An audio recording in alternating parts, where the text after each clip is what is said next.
Welcome ටු මයි channel. කොහමද ඉතින් යාළුවනේ? ඔන්න අදත් මම ඔයාලා වෙනුවෙන් ලස්සන දියැලක් අරගෙන ආවා.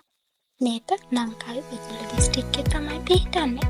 ඔයාලා බදුල්ල නුවරඑළිය පැත්තේ ඉතින් ආවොත් මේ දියැල බලන්න යන්න නම් අමතක කරන්න එපා. මොකද වැඩි සංචාරකයන්ගේ ආකර්ෂණය දිනාව මේ දියැල මාර්ම ලස්සනයි. ගිහින් බලන්න ඕන. බලන්නකෝ එනම් මේ දියැලේ ලස්සන කොහොමද කියලා. ඔයාලටත් යන්න හිතේ.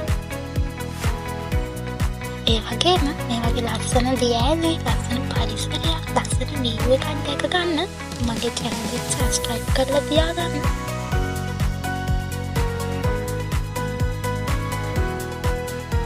ලස්සනයි නේද යාළුවනේ? ඔයාලත් මේ දියැලි බලන්න එන්න අමතක කරන්න නම් එපා. මේ වගේ ලස්සන වීව් එකක් අරගෙන මම තවත් දවසක එනවා. එහෙනම් යාළුවනේ මම subscribe කරලා තියාගන්න. ඒ වගේම ඔයාලගේ අදහස් කමෙන්ට් කරන්න.